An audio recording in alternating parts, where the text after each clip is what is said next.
Video games are something like cars. Some of them are like Lamborghinis that are just fun to drive. But most MMOs are kind of like minivans. And for minivans, the destination and the company you keep are very important. If you're not going someplace you want to go, and if you're not with somebody you want to be with, you may not enjoy that road trip.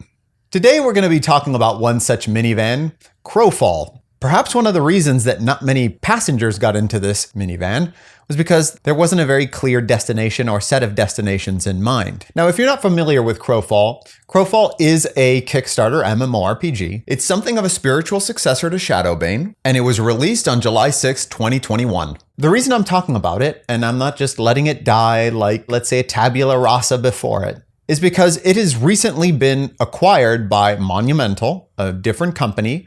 It was originally developed by Artcraft, both Texas companies, here where I'm based as well. And they bought it with the intent of resurrecting this thing, or at least reviving it. Before we get into the 4 steps that I think are necessary in order to revive Crowfall, let's take a look at one of the reasons why it failed. Now, the reasons why Crowfall may have failed could possibly be a series of videos, and certainly would be enough content for another video, so we're not going to get into all of that. I just want to touch on one very important factor. So Crowfall is a mix of a massively multiplayer online role-playing game and a strategy game. In an MMO, the expectation players have is that the world will be persistent, actually permanent. In a strategy game, the expectation is that the game is over when somebody wins. So imagine a family gets together once a year for a game of Risk. Only it's not for a different game of Risk every year. They're getting together to continue the same game of Risk. The first year would actually be a hell of a lot of fun. Everybody would be in the game, jockeying for position, trying to figure out where their place was in the world. By year 2, one person, let's say Uncle Bob, starts to pull ahead. By year 3, Bob is clearly pulled ahead and everyone else is bored. In fact, the only one having fun at this point is Uncle Bob. We have a solution, and it's based on the passage of time. We call it Eternal Heroes, Dying Worlds. So the concept is the heroes are permanent, but the worlds, they're not. They decay, they get destroyed. Imagine you're playing a campaign, say 3 months. The campaign ends. Well, your character doesn't get destroyed, the world gets destroyed. After that's done, you get to pick a whole new campaign. At any given time, there may be dozens of campaigns. You just choose one, and in you go. Now, I think that the idea of a permanent player but temporary world is one of the reasons that Crowfall got off to a bad start. Now, I just want to ask this before we get into a further discussion. What is the fun of playing Risk? If you've never played Risk before, you can just equate it to any old board game. Is the act of playing a board game actually fun? In other words, is it a Lamborghini or is it a minivan? Now, that Kickstarter was a while back, so let's take a look at the current website. Now, the Crowfall website reads, massive siege wars, factional battles, world domination, PvP your way, every day, Crowfall. That sounds fine, but the question remains, what for? Is it because the PvP itself is fun? Is this game a Lambo? Or is this game a minivan? And if it is, what's the destination? Scrolling down for more information, we find glory, wealth, and power. For glory, we have territory conquest. For wealth, we have a player-driven economy. And for power, we have factions and gods. Now, if you follow my Ashes of Creations content, some of this might seem a little bit familiar to you. You might think claiming virtual territory on the behalf of your guild or faction, capturing mines, mills, and quarries to secure resources, build castles, and besiege your neighbors. Sounds a little familiar. Now, of course, Ashes of Creation is not the originator of this concept. In fact, this is as old as humanity, as old as history. But looking at wealth here, we continue to see some similarities. Fill your shops with vendors, establish trade routes between worlds, and build a mercantile empire. And finally, in power, it differs a little bit here because we do have factions. The gods of sun, earth, and moon require mortal champions to fight for conquest, glory, wealth, and power. Which side will you choose? Now, the reason that I read these 3 points is to show you that even though all of these things sound good and they're headed in the right direction, none of it necessarily adds up to a cohesive, immediately intelligible experience. Nothing that I know that I can expect on the other side of it. And so that is what we would call a destination for our minivan so that we can invite our friends into it, go on that road trip, have that experience and have fun. Regardless of if it's a rusty old minivan or if it's a zippy little new minivan, it doesn't matter. It's not about that. It's about the journey, the destination, and the friends. But you're not going to get friends if you can't tell them where you're going, unless they're just these sort of friends that are going to get on any old minivan with you, regardless of where you're going. When you just show up to their house and say, "Hey, I got a minivan, let's go." If it's not that kind of friend, you need some kind of destination. So let's get to it. I gave the most recent version of Crowfall a try. It's a 10-day free trial, and I just had to play a guinea pig rogue. I was able to hit level 30 in just a couple of hours. How levels interact with MMOs is definitely a subject for another video, and I'm not going to get into it now. But one thing is for sure, it cannot be that the levels are merely some form of minor carrot on a stick that is actually just getting you to go from point A to point B to talk to another NPC so that they can give you some kind of a glorified tutorial in the form of dialogue. That's the worst way that it can be handled. On top of that, I was asked to level up my character, decide on traits, decide on stats, and I was only able to fight like a couple of boars. For the most part, I'm just doing a courier task of getting from one NPC to the other and leveling up very quickly. I don't disagree with the concept of having levels and character specialization be something that you ease into a little bit, because you have to learn what these things do, what you're missing, how you would like your character to play as you play it. But going from NPC 1 to NPC 2, 3, 4, and 5, and 6, and 7, and 8 is not gameplay that allows you to know how you should approach your stealth combat, or if you should go for more range, or this or that, because you haven't actually played the game.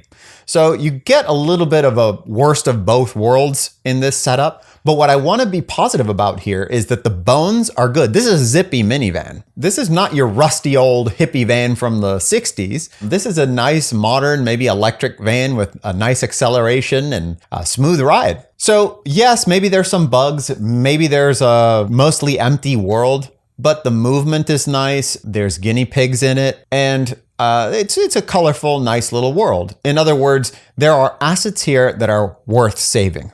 It is not going to be easier to start from scratch. If you want to see what high-end PvP looks like, I recommend checking out Zyback TV's channel.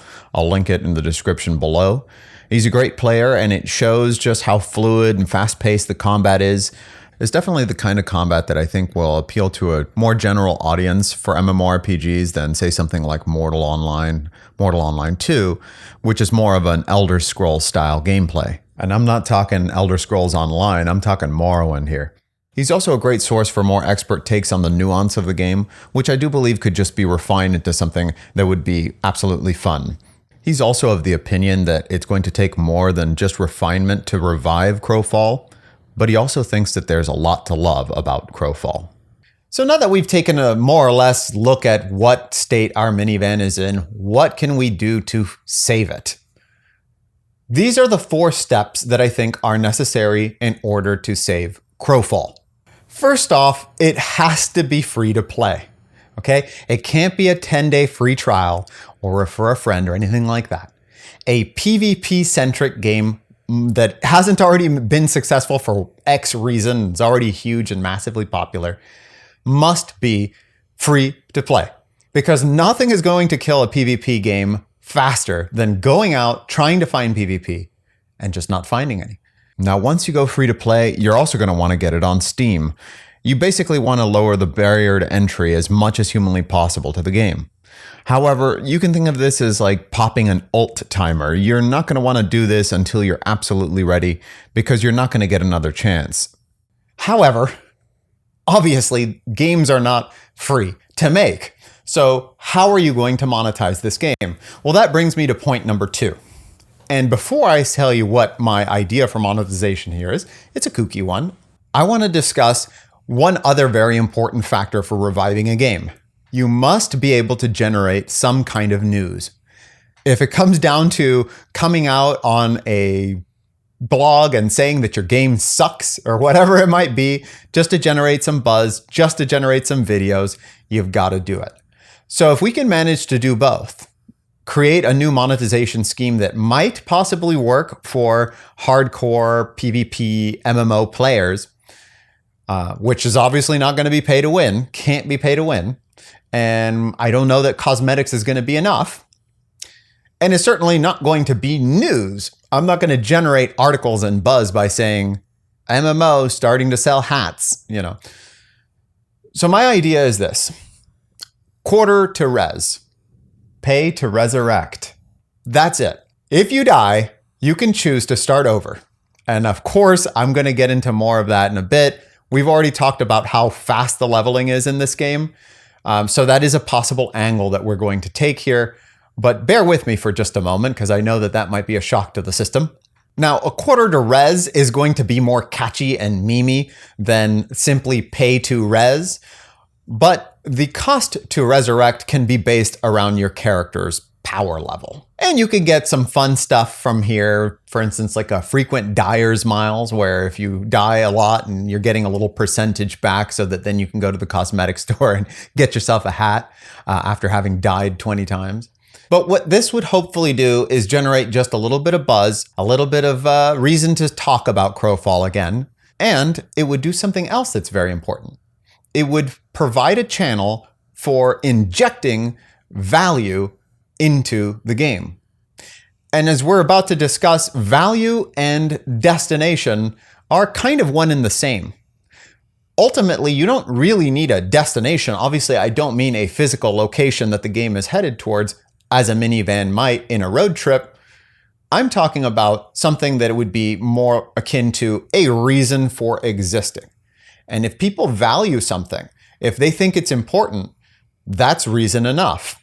But before we get into all that, we can't gloss over the fact that I was level 30 in less than 3 hours, and that I'd only fought a few boars, and that I had a skill tree, but I wasn't even really sure how much of it was actually a decision, and the rest is just kind of filling it out. And I had a lot of abilities, but I wasn't really sure when they should be used, how they should be used, partially because I didn't get to have enough gameplay, just one-to-one against some mobs. But even then, I must have fought 100 or so, actually. And I'm usually pretty good at picking these things up. It's not that I didn't understand how to beat enemies. I beat them easily. It was just a matter of not feeling like there's enough identity in the abilities. Now, identity in abilities is something that I talked about in a response to an Architect of Games video. It was about deck creators, actually, and the identity of cards in a card game. But whether it's a card or whether it's a little icon at the bottom of the screen doesn't really matter. An RPG and an ability, they're one and the same, whether they're cards or icons. It's essential that you feel like each of those abilities has a reason for being in your tool belt. That's how you have a tray of abilities that are inviting to use. It's not having a bunch of the same types of screwdrivers and you got to look at, is this 3/8 or 4/8? I don't know, or half? I can't tell. That's not that much fun. And if it can be avoided, which it can in a digital world, it should be avoided. Now, I'm not saying that they're necessarily going to go with the pay-to-res structure, even though I think it's an interesting model. And if you're kind of desperate and looking for a reason for your game to exist, it might be worth trying. But if you were going to go that way, then one thing that you have to do that's very important is you have to make it so that the sprint to relevancy is very short. And then the march into the pinnacle of gameplay and power is a long trek. Now, I think you're going to need PvE for this. It's going to make the sprint to relevancy a lot easier, and it gives you a reward for taking over a keep, sort of like Dark Age of Camelot did a long time ago. My suggestion would be to go for high difficulty, short run instances, and world bosses, rather than long story-driven content. But even if you decided to stick solely to PvP, players have to be able to group up with a couple of friends and take on, if they're good enough, that pinnacle player with their newbie characters, maybe after a few hours of playing, just to make sure that they've got all their skills sorted out and everything, and actually give that guy a challenge. It's not just steamroller, I did one AoE and everybody's dead.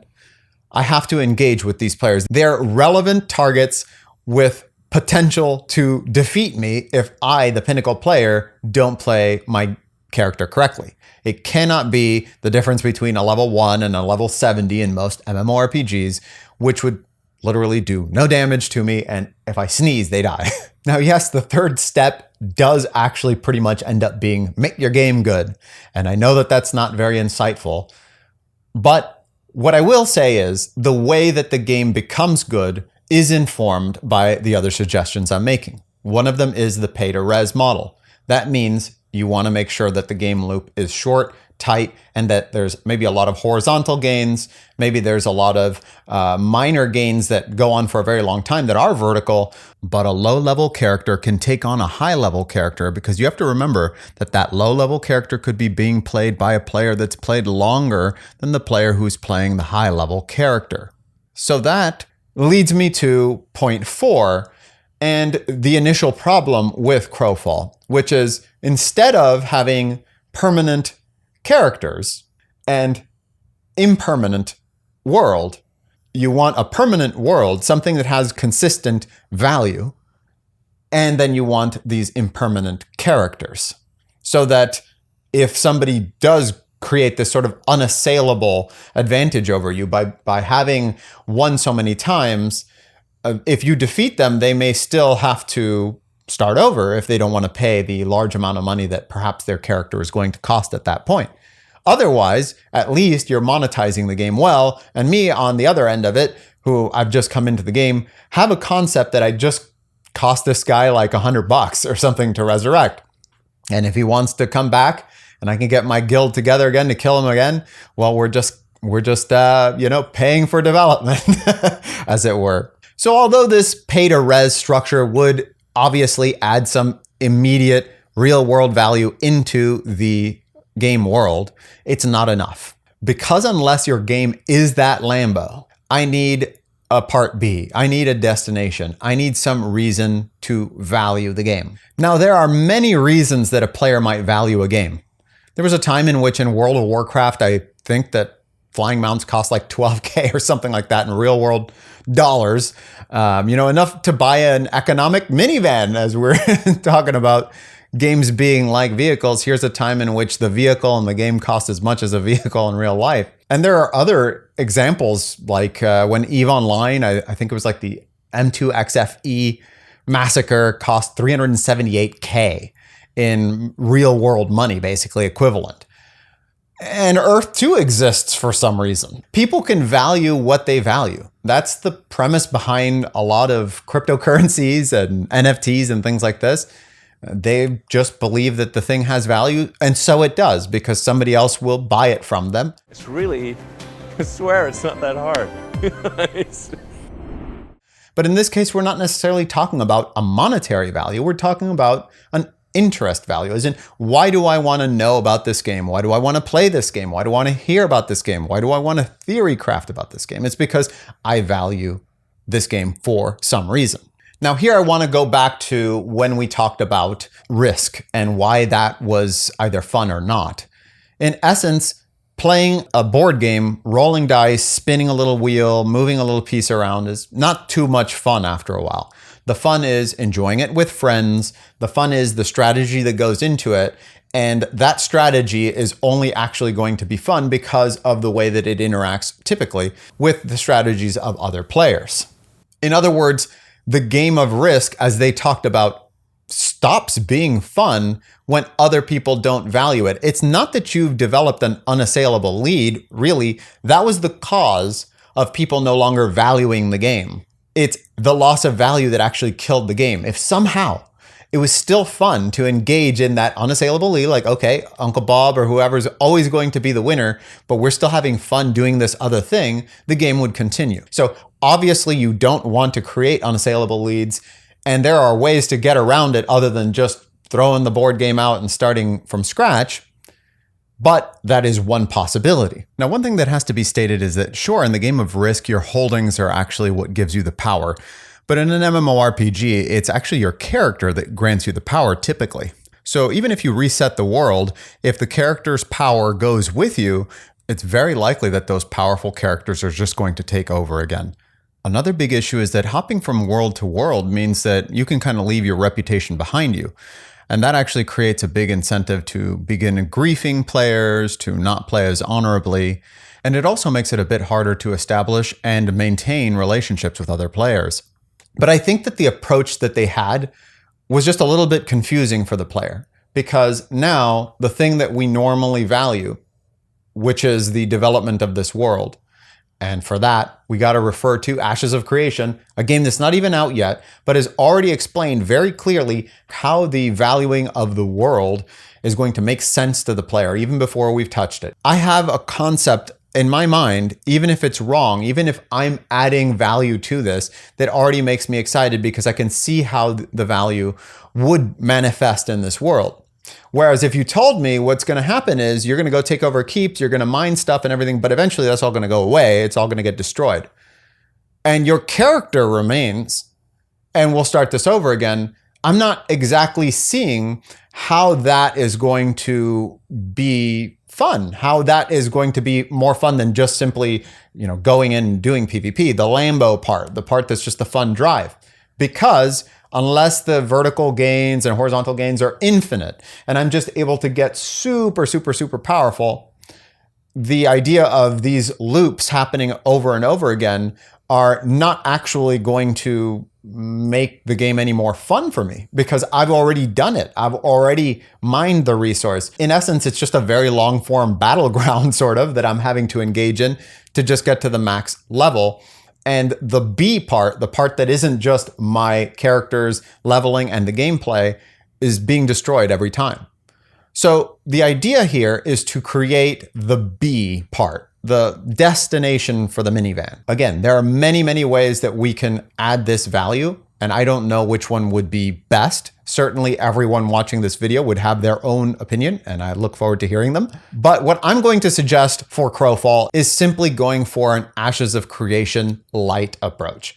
Instead of making the world constantly being destroyed or whatever it might be, let's go for a more permanent world. Yes, with seasons, yes, with changes that introduce new points of contest and moments in which perhaps balances are broken. There are many other ways that you can address those issues other than destroying the world entirely and resetting it and starting from scratch. And I hope that Ashes of Creation is working on that. In fact, I think that that's one of the things that their node systems and all this is trying to achieve. But I think that the complexity that Ashes of Creation is going to necessitate will open up a space for something of an Ashes of Creation light.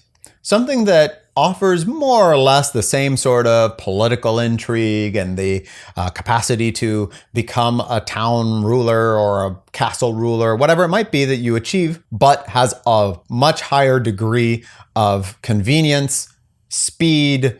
It's a zippy little game, and it would be presented as a sort of Ashes of Creation light. It's already playable, so people can start getting into it now and hopefully headed in that direction. This would also play well with keeping the classes simpler, the leveling faster, everything simpler, and I think that the graphics really match up to this kind of approach. It looks like a simpler game, a faster, funner, more friendly game to the player. But again, I don't think that this is really that possible if you don't have a persistent world and perhaps non-persistent characters. Now, the non-persistent character part is, even by my own description, something that's optional to you. You can engage in the hardcore mode, never pay a cent, only be one life to live, sort of YOLO kind of player.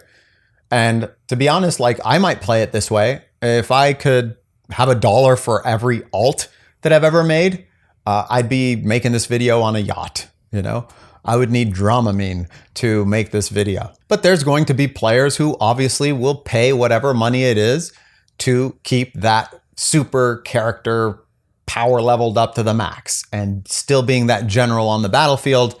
And that could be very interesting as well. And so that brings me to the very last point here, which is why even keep it open world PvP? It's much easier for the developer and for the player to have a consistent experience to just go battleground, arena, etc., etc. It's because you actually do want, and it can be engaging to experience these asymmetrical combats. That is to say, sometimes you're going to be running the other players over because you've got the numbers and you're on the charge and you're going to take over the keep. And sometimes it's going to happen the opposite way. A large amount of people can group up and defeat the whale, or the whales can get together and spearhead into the opponent's keep and be glorious heroes, etc., etc. But that works a lot better, and it feels more plausible in an open world combat situation where I can just theoretically bring 40 more people in and then turn the tide of battle, rather than it's just 20 people, or it's just 5 people, or just 3 people in this arena. And if there's one whale on the other side, we've already lost because he's equal to all of our HP already. And so it's just not fun. Whales need a big ocean to swim in, and a open world PvP is the proper habitat for a PvP whale. But they have to be defeatable by players who are just playing the game hardcore, but got to the point where they become relevant and they're good at what they do, and they took that whale down. The whale hunters strike again. But that's enough from me. I would love to hear what you guys think.